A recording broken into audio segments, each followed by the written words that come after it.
Okay, thank you. And thank you, Minister. As you know, I and Sinn Féin support legislative reform in higher education to clarify the role of the HEA and increase inclusion and access, and to ensure proper governance and accountability. And I do want to recognise you and your department have taken on board a number of recommendations that Sinn Féin put forward during the pre-legislative scrutiny.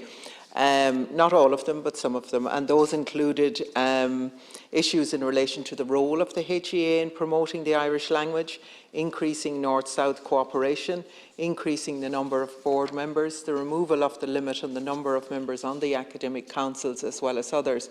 And I welcome the inclusion of student representation on the board of the HEA. I would also call on you, Minister, to take on board the committee recommendation that trade union representation should be included on the board of the HEA. Likewise, I welcome the inclusion of a specific role of the HEA in promoting the cross-border cooperation in higher education. Now, the Education Committee also specifically called for the role of the HEA in promoting the cross-border student enrolment.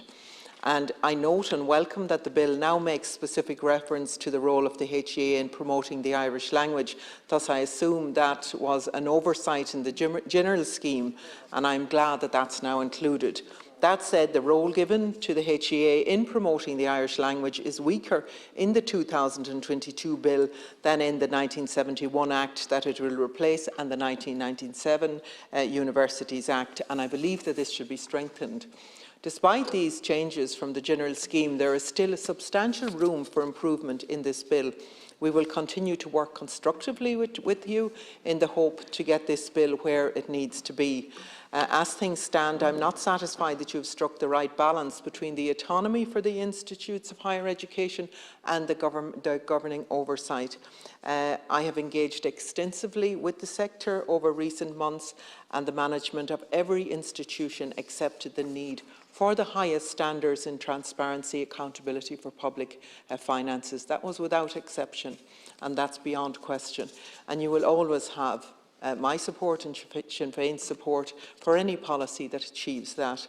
However, there are many proposals in this bill that reduce the autonomy of institutes without any clear relationship with transparency and accountability, and I have yet to see or to hear a convincing justification for dictating such rigid governance structures, such as the mandatory 17-member limit on the governing bodies. These are unpaid positions. Every governing body has its own unique makeup and tradition.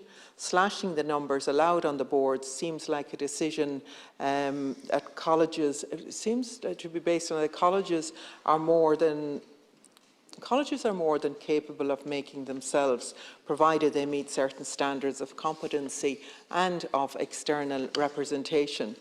The substantial reduction in size will put more strain on the members and will reduce representation on the board of the different institutions and the wider communities.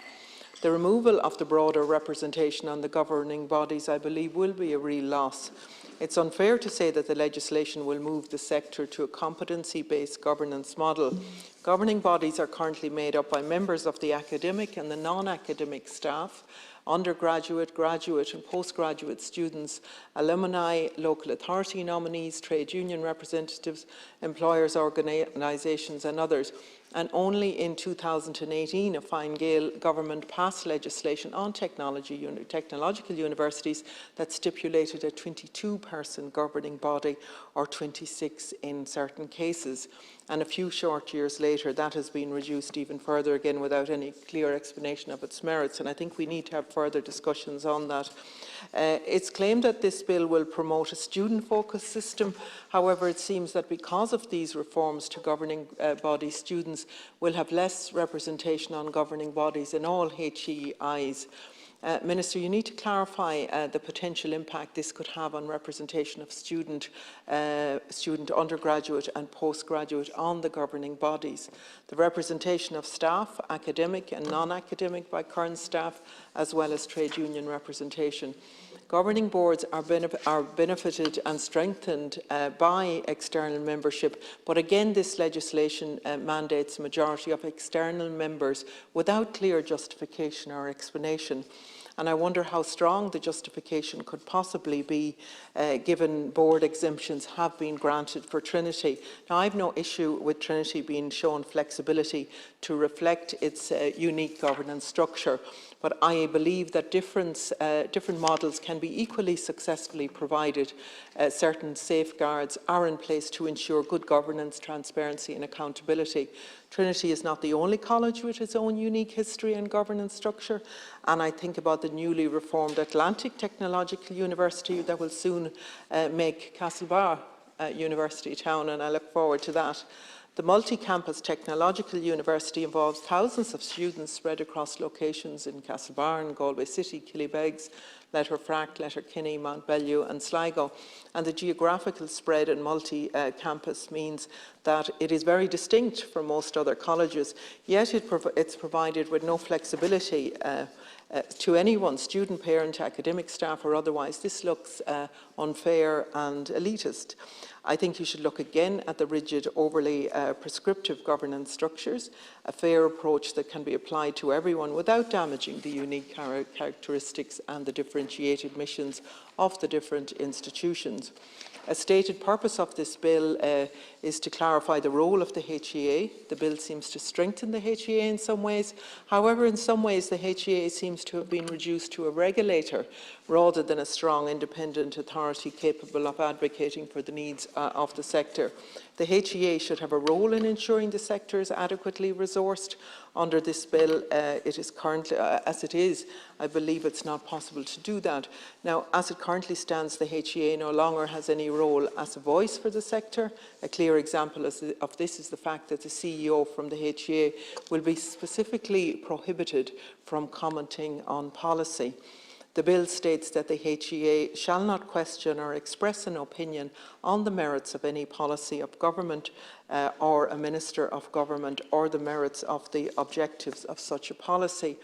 I know this is not the first piece of legislation to put this limit on the CEO of state agencies, but that does not mean we should just accept it as the right way to go. And I would like to hear from you, Minister, on this issue as why it's necessary. Because this fundamentally means that the HEA will be incapable of advocating for the sector and challenging government. Another issue is that the bill grants sole powers of review to the HEA CEO and empowers the CEO to make a determination whether further action is necessary following a review.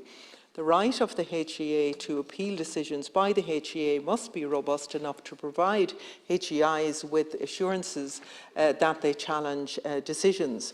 In the heads of the bill published last summer, all determinations of actions could be appealed, whereas the bill only allows a right of appeal against remedial measures. On top of this, an appeal does not put a stay on the implementation of the measure determined by the CEO. An appeals framework of this nature was not contemplated by the heads of the bill, and I hope that you will be willing to work with the opposition and the sector to amend this section. I've met with most third-level colleges, as I said, in the state over the last 12 months. All of them were more than happy to be held to the highest standards of accountability as recipients of public funding. That said, there was also a great deal of concern about the watering down of the institutional autonomy. Good governance and accountability can be ensured without sacrificing the autonomy of our third-level institutions. The greatest testament to the governance of higher education is that they've managed to maintain the performance of the system over the last 10 years.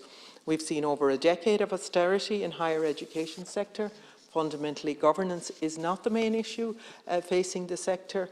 Legislative reform will be of limited value unless it's accompanied by a sustainable funding model. But you acknowledge that yourself, and indeed you acknowledge when you acknowledge the numbers have increased by, that hasn't been underpinned by funding in the way that it needs to be. During that time, there has been a piecemeal privatisation and a deep commercialisation of public third-level education. Today, most universities have a majority of revenue coming from sources other than from the state. And some of that is positive, such as winning competitive research funding or attracting more international students. However, it's been driven out of the necessity due to what the Irish Universities Association labelled state divestment from third-level education, and that should concern us all. The ethos and the focus of these centres of education and research have been shifted towards commercial consideration, and huge amounts of time and energy is spent operating on a commercial basis. Energy that would be better spent on education and research, and I don't blame the individual institutions.